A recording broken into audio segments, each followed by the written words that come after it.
Convido os irmãos a abrir comigo a palavra de Deus no livro de Êxodo, capítulo 12, do verso 29 ao verso 42. Há cenas que ficam marcadas na nossa mente por transmitirem de forma quase, pode-se assim afirmar, palpável, a sensação de medo e perigo iminente.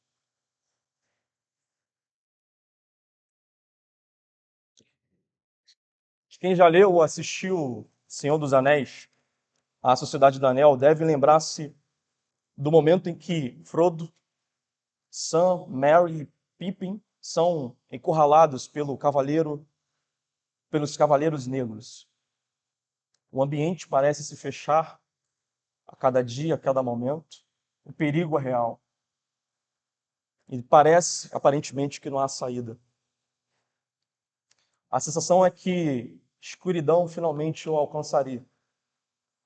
De certa forma, irmãos, esse sentimento nos ajuda a compreender o que estava acontecendo no Egito naquele período, narrado no capítulo 12. A 10ª e última praga se aproxima como um juízo inevitável, um golpe final da parte de Deus contra Faraó. O que lemos aqui não é apenas mais um sinal, mas um clímax de um juízo divino. Depois que lemos a instituição da Páscoa, como vimos anteriormente nesse mesmo capítulo 12, chegamos a um momento em que a promessa de juízo é cumprida, trazendo dor profundo para os egípcios. Mas também há um contraponto, a esperança para a libertação do povo de Israel, que é a mensagem central de Êxodo, a libertação do seu povo. Irmãos, temos diante de nós a última praga, diferente das anteriores. O capítulo 11 já anuncia esse evento, se a gente for analisar. O juízo derradeiro, o golpe final contra o faraó. Pode-se assim, se fizermos uma rara comparação, uma breve comparação, como um roteiro de filme. Esse seria um golpe final contra o faraó. Como lemos no domingo passado, a instituição da Páscoa ela trouxe para o povo de Israel um marco simbólico e também um marco simbólico e espiritual de suma importância, onde o povo deveria relembrar daquele dia, daquele momento, onde o povo foi liberto da escravidão. E agora, o que fora pronunciado antes, se cumpre com rigor. A morte dos primogênitos, a morte que Moisés havia anunciado. Interessante que é uma consequência de uma atitude que Faraó faz no capítulo 11. Praticamente ele endurece, como lemos, ele endureceu o coração. Deus endureceu o coração de Faraó e a responsabilidade dele, no caso, ele endureceu mesmo, como se fosse dobrar a aposta, não estivesse acreditando naquilo que de fato ocorreria.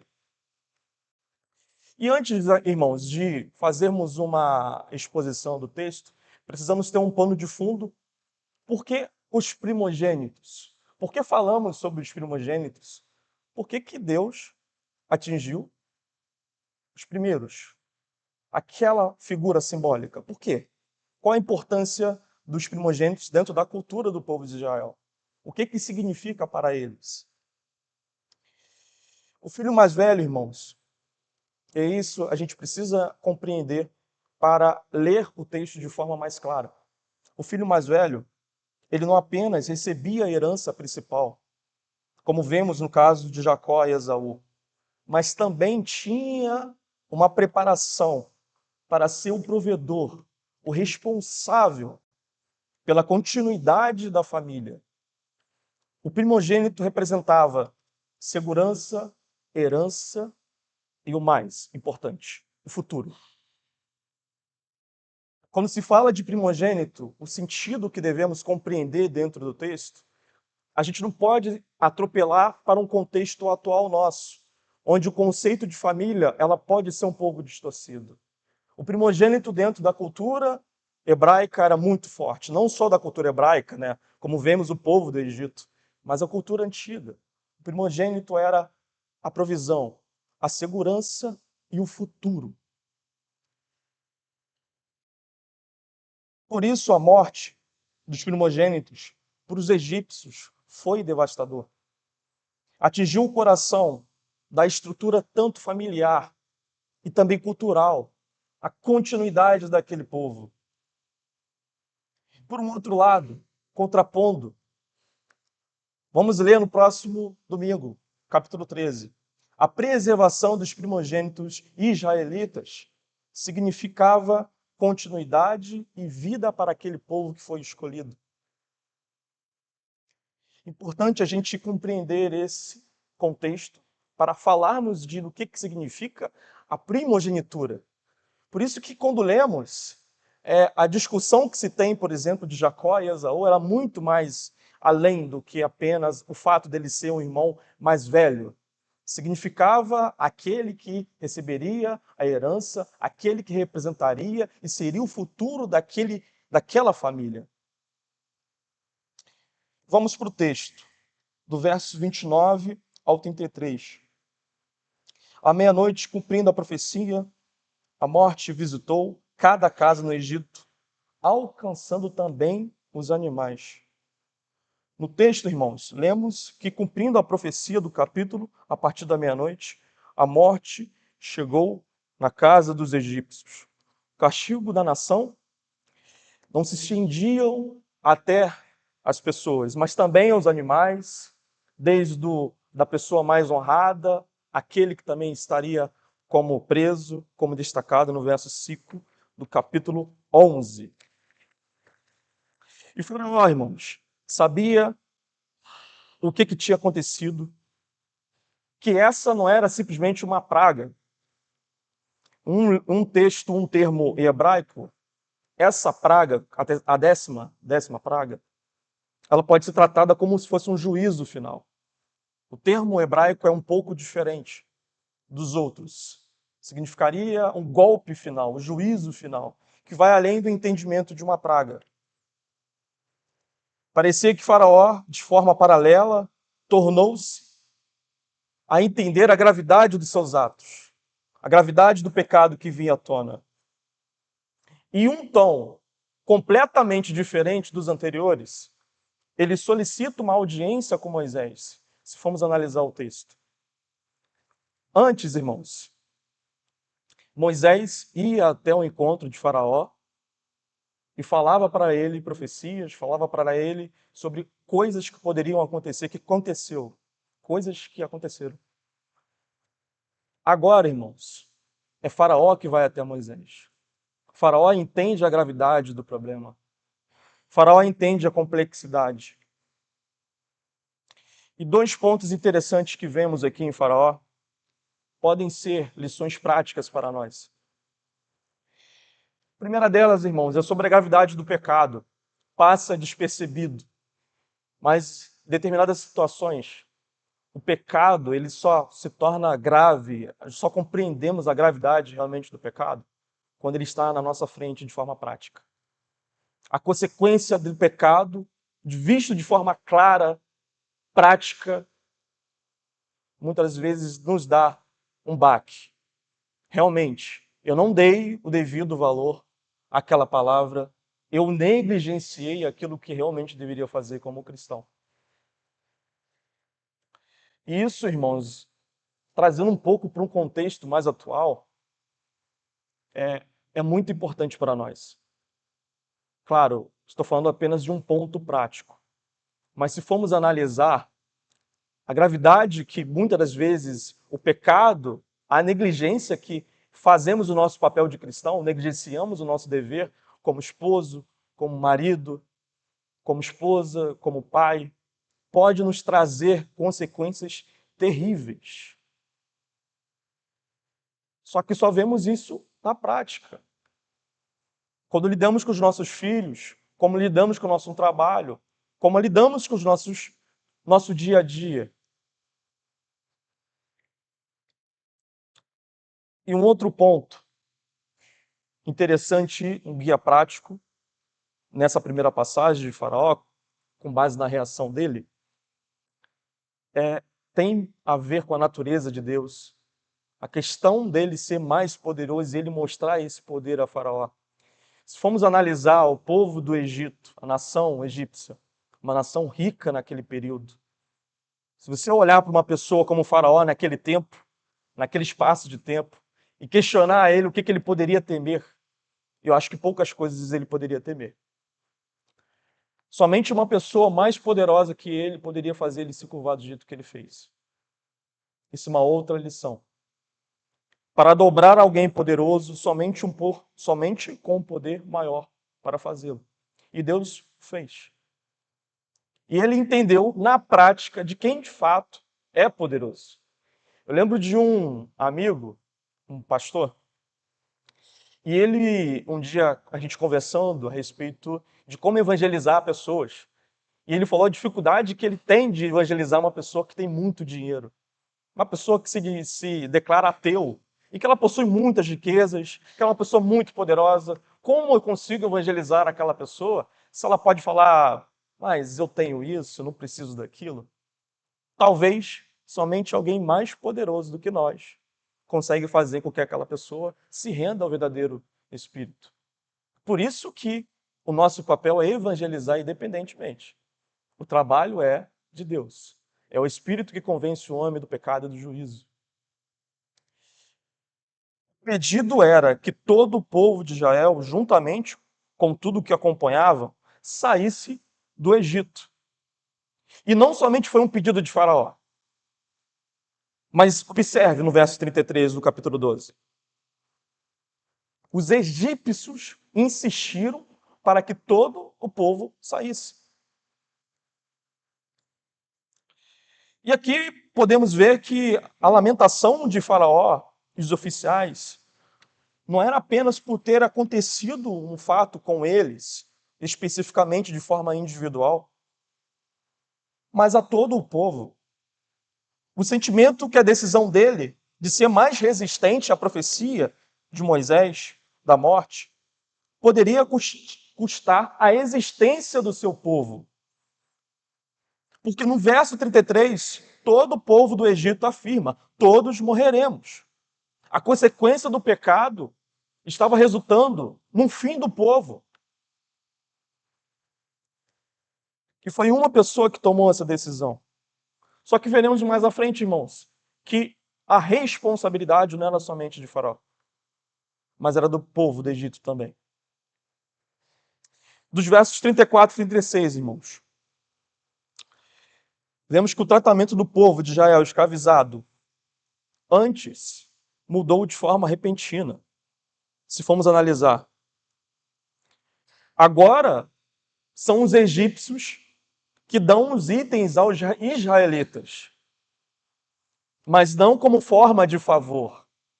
A gente pode ler o texto e compreender ou achar, né, ou supor, compreender não, supor, que os egípcios eles estavam dando como se fosse favor ao povo de Israel, mas eles estavam pagando ao povo de Israel aquilo que de fato deveria ter dado.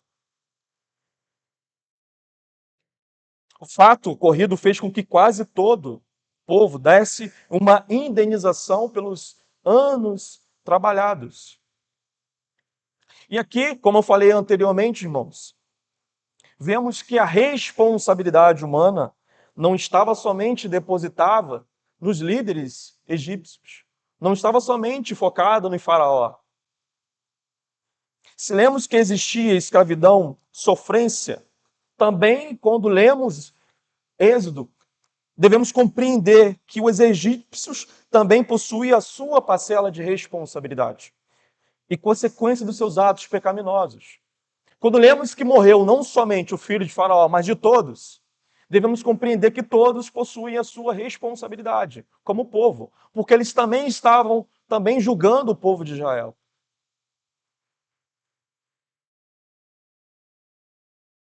É responsabilidade, irmãos. E aqui um paralelo, porque em determinados momentos achamos que países que sofrem povos que sofrem, muitas das vezes, só tem a ver com um líder pecaminoso. Isso é uma verdade. Mas também tem a ver com o juízo do povo. Isso também pode representar um juízo para o seu povo. Não somente ao líder, mas o povo também, que com a sua responsabilidade, também possui a sua parcela de culpa.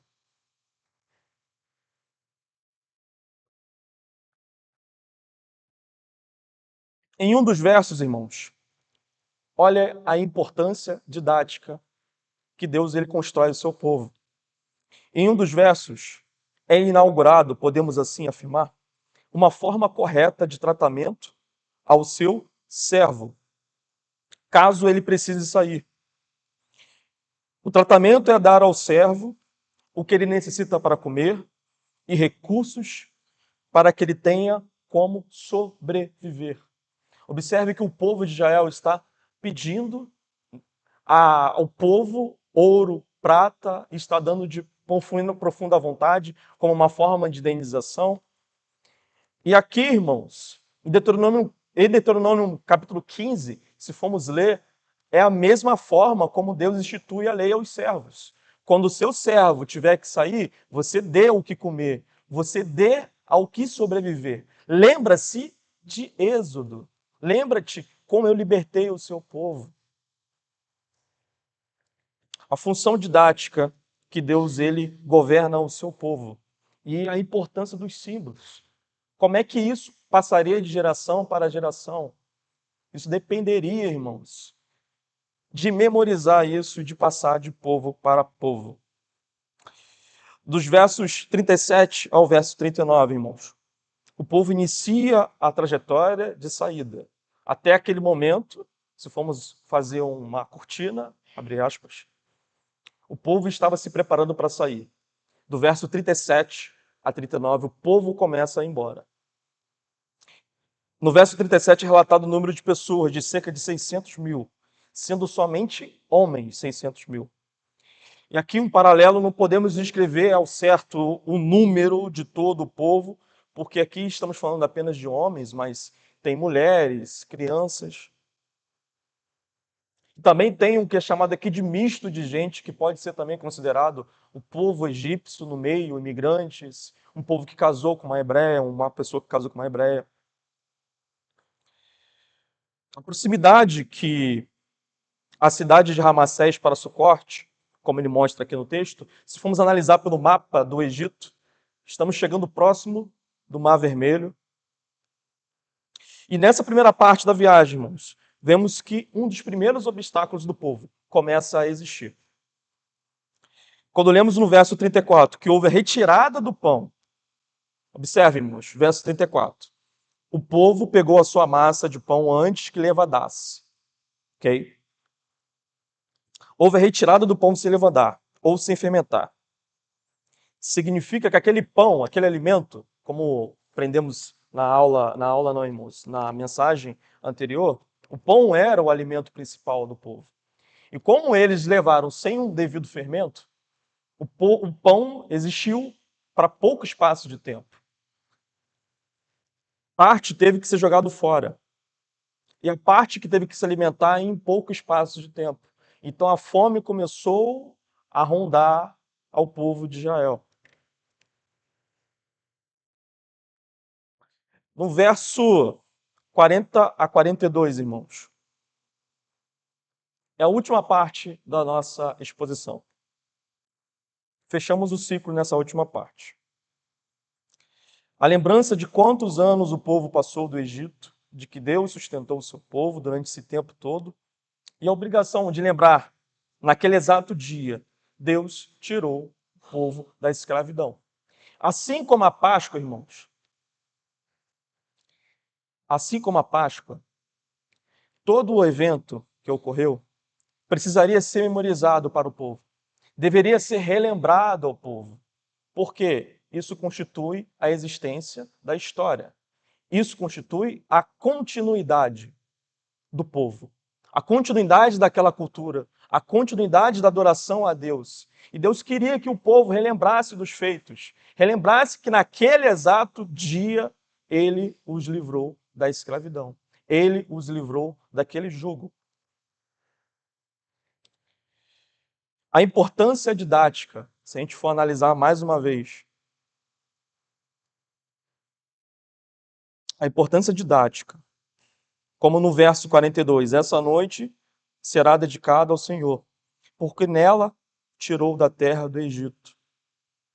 Lembra ao povo que se ocorreu algo, se eles estão onde estão, eles devem primeiro dar glória a Deus. Porque é Deus, naquele dia, através de um ato, fez com que os pais deles fossem libertos da escravidão. E aqui, mais uma vez, vemos a importância dos símbolos nessa função didática. Ela tem uma importância, irmãos, de relembrarmos o que somos. Lembro que uma vez, falando sobre o catecismo e os outros símbolos da reforma, eles são importantes, porque eles lembram de quem somos, a nossa identidade. Lembra que não estamos aqui apenas por estarmos. Não somos apenas evangélicos, presbiterianos, protestantes, apenas por estarmos. Tem um contexto, tem uma história. O que é mais danoso para nós, irmãos, é conversarmos com cristãos que não sabem de fato porque são cristãos. Em parte disso em parte tem a ver com a falta de zelo pelo símbolo, pela falta de zelo de conhecer a sua própria história. Isso não tem nada, não tem somente a ver com o fato de ter uma geração que talvez seja um pouco apreciosa a esse tipo de coisa, mas também tem a ver com a falta de zelo com o que realmente é simbólico, do que realmente é histórico. Perdemos a nossa história, irmãos. Se perdemos a nossa história, não sabemos o que somos. Qual o fundamento? Qual é a base? Por que você está aqui?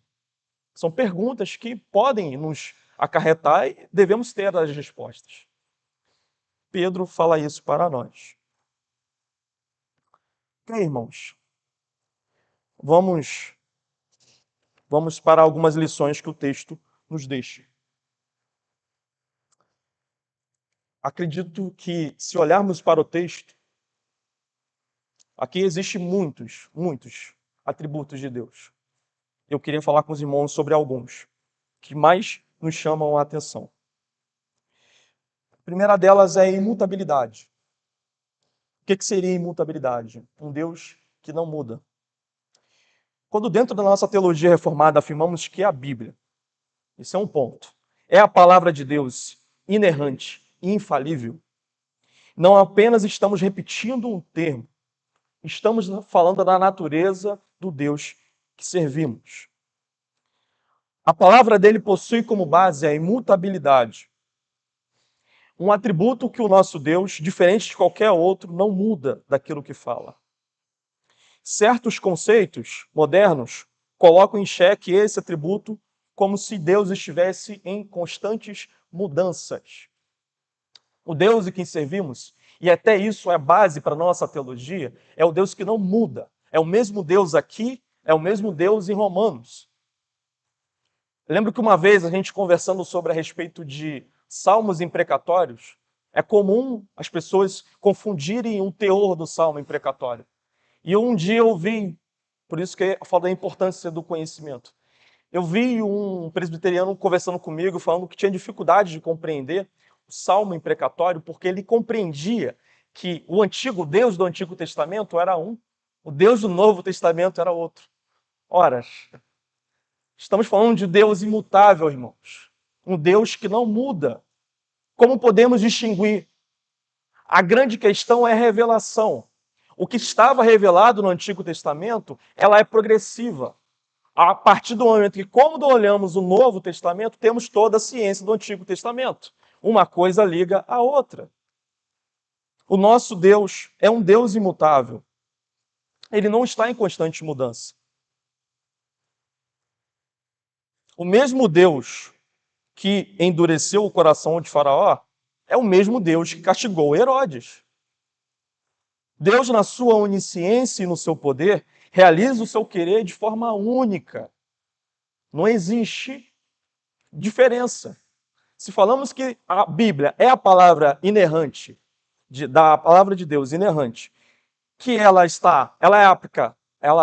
aplica em todo o tempo, todo o espaço de tempo, é porque confiamos que Deus é um Deus que não muda. E quando lemos aqui, irmãos, essa passagem de Êxodo, vemos claramente que Deus é um Deus que realiza o seu querer de forma única, independente do espaço e do tempo. E além da sua imutabilidade, também temos os decretos de Deus. Desde o chamado de Moisés, era dito que o povo do Egito seria afligido. Desde Gênesis, o que aconteceu aqui já estava previsto. Deus já tinha falado que iria acontecer. Nada ocorreu de forma circunstancial, não foi por acaso que Deus atingiu os primogênitos. Desde o início do livro de Êxodo, se formos olhar o capítulo 6, Deus afirma que por causa da aliança que ele tinha firmado com Abraão, Isaque e Jacó, que ele livraria o seu povo da escravidão. Nada tinha fugido do controle dele. Tudo tinha ocorrido para que seu povo fosse moldado para o seu desígnio. A escravidão, ela não foi um ato apenas um ato passageiro para o povo de Israel. Ela tem um simbolismo, ela tem a sua aplicabilidade. E isso, irmãos, se formos analisar para um contexto mais prático, é difícil falarmos nos tempos de hoje. Situações ocorridas conosco podem ser encaradas como formas de adquirir sabedoria. Determinados problemas, irmãos, só são encarados como vivemos, quando vivemos. E aqui eu não quero, de maneira alguma, irmãos, incentivar que busquemos problemas, não é isso. O ponto-chave não é esse. O ponto é que problemas, eles servem para moldar o caráter do cristão. Serve para moldar o caráter do cristão. E o povo de Israel foi moldado. Uma advertência para nós que muitas das vezes o excesso de cuidado que temos de fugir dos problemas podem fazer com que caiamos e não saibamos como sair daquele problema. A sabedoria judaica, irmãos, ela tem um teor diferente da grega. É uma sabedoria prática, vivida.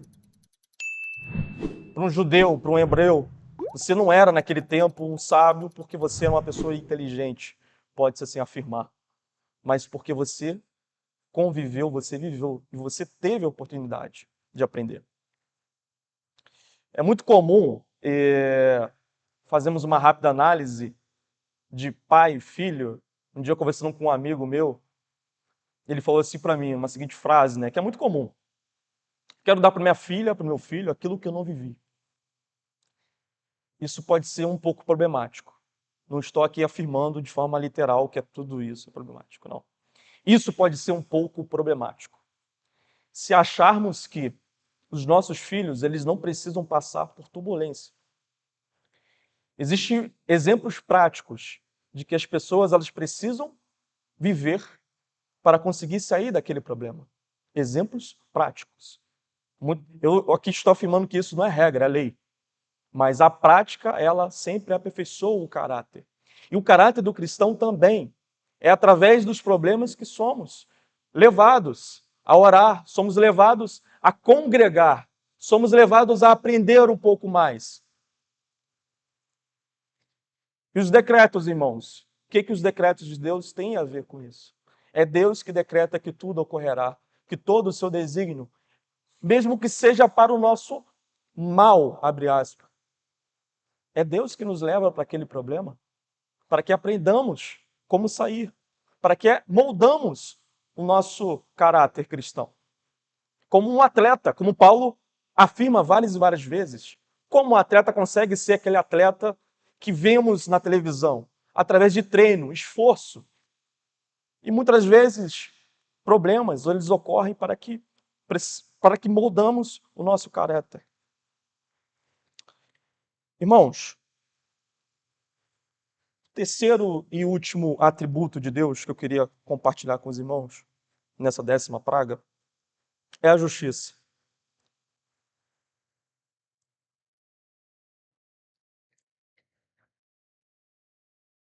Sabemos o que é justo, porque o nosso Deus, ele é justo. O que vemos no texto é simplesmente a aplicação da justiça. Diferente do que tratamos no nosso contexto prático, Deus, na sua natureza justa, não faz nada além ou de menor grau. Uma simples comparação, os doutores aqui, os advogados, eles podem falar com mais propriedade do que eu. Mas é muito comum analisarmos daquilo que é justo a partir do momento que você olha o aspecto prático e olha a lei. Você faz a comparação. Se aquilo de fato é justo ocorrer. O fato dele matar o primogênito, podemos concluir que é similar à mensagem a Faraó.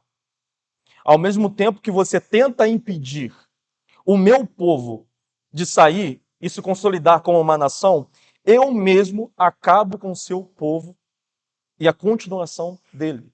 Essa é a mensagem. A mensagem de justiça. Ao mesmo tempo que você está tentando acabar com o meu povo, fazendo com que ele seja escravo, que ele não se hipocrie, eu vou fazer também com que o seu povo ele seja destruído. Isso, irmãos, também serve como aplicação para nós.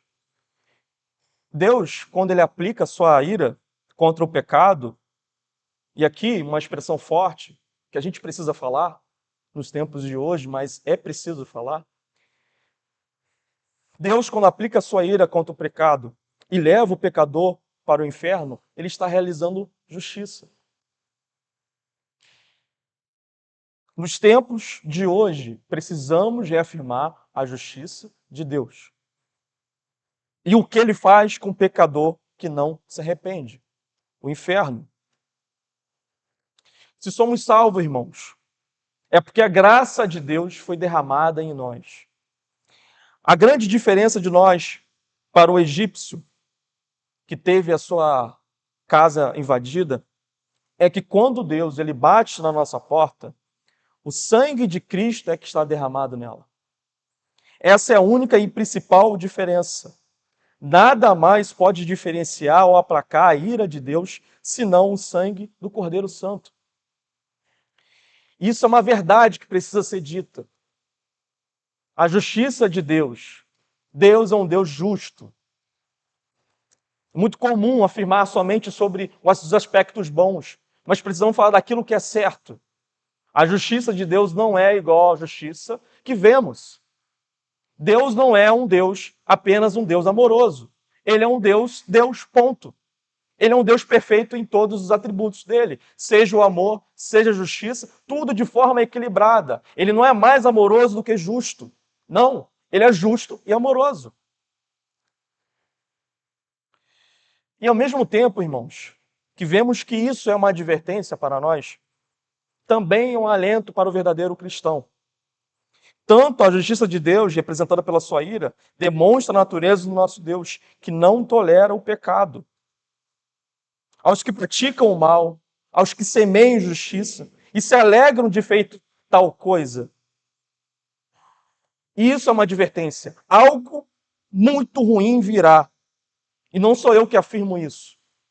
É a palavra de Deus que é justa e imutável. Algo muito ruim virá. Essa é a mensagem para aquele que não se arrepende. E não é o Marlon que fala, é a palavra de Deus. A mesma palavra de um Deus imutável, de um Deus justo. Isso é um conforto para o verdadeiro cristão. Porque diante do cenário turbulento que vemos, injustiças sendo ocorridas, desgraças sendo acontecidas em diversos lugares do mundo, o que podemos, aonde podemos agarrar a nossa segurança? Na justiça de Deus, que é diferente da do homem. A do homem é falha, mas a justiça de Deus, ela é única, irmãos. Ela é aquela que sobrecarrerá sobre aqueles ímpios, sobre aqueles que não se arrependem do seu pecado. Amém? Falamos de um Deus justo, de um Deus imutável. O que podemos concluir, irmãos? Não podemos deixar, em hipótese alguma, de citar a pessoa de Cristo como mensagem principal desse texto. O nosso Cordeiro Salvador. Enxergamos os atributos de Deus bem de forma clara no texto, como falamos, a imutabilidade dele, a justiça dele, os decretos. Todos eles apontam para uma verdade grandiosa, a verdadeira verdade. O sangue do Cordeiro na porta representava que a família, não somente um ser, mas a família, era pertencente ao povo escolhido de Deus. É a verdadeira prática, demonstração prática de salvação.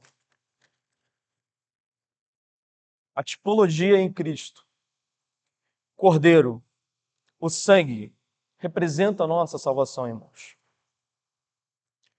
Tudo isso antes apontava para a obra salvífica.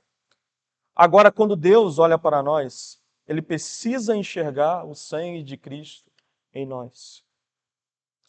Somente o sangue de um Cordeiro Santo em nós é que nos salva da ira vindoura de Deus. Como falei antes, a nossa porta, ela precisa estar pintada com o sangue do Cordeiro. Um único Cordeiro, Cordeiro escolhido, Cordeiro Santo de Deus. É Cristo que nos propicia e expia os nossos pecados. E assim como é exemplo do povo de Israel, a promessa não é feita porque somos bons, ou porque ele viu algo em nós, mas sim porque ele prometeu que ia nos salvar. Fazendo uma rápida tipologia, que seria fazer uma comparação daqui, apontando para Cristo. Cristo prometeu que nos salvaria. É essa a esperança que precisamos estar agarrados. Sangue do Cordeiro que tira o pecado do mundo.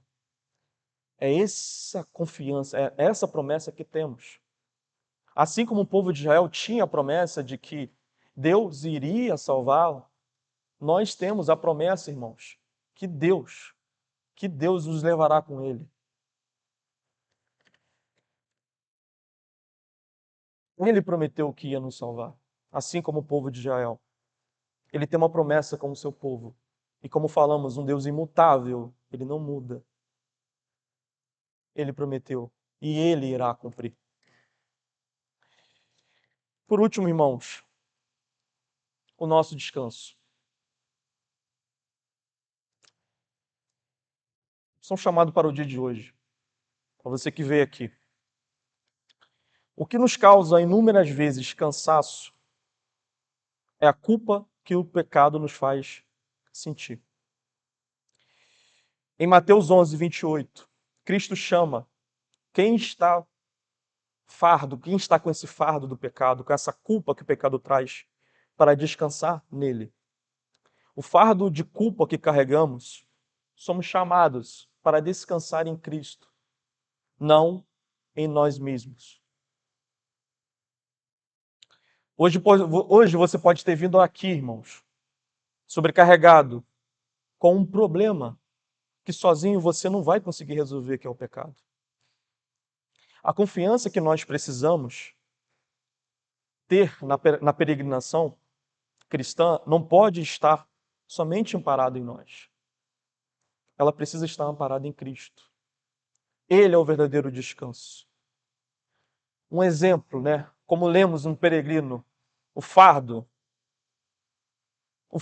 quando ele é retirado, faz com que a caminhada cristã ganhe mais força. Quando retiramos o fardo que nos sobrecarrega, conseguimos analisar tudo, andar com calma, e muitas das vezes você pode ter vindo para cá hoje com esse fardo. Esse é o chamado. Cristo é o nosso descanso. Ele pede para deixar tudo para Ele. Não tente se justificar. Você não irá conseguir. Não tente enfrentar o problema da culpa do pecado sozinho. você não irá conseguir. Cristo é o verdadeiro descanso. E esse, irmãos, é o chamado que Cristo nos traz hoje. De descansar nele e confiar que ele é o Cordeiro que tira o pecado do mundo e que o sangue dele está amparado na nossa porta. Amém? Vamos orar?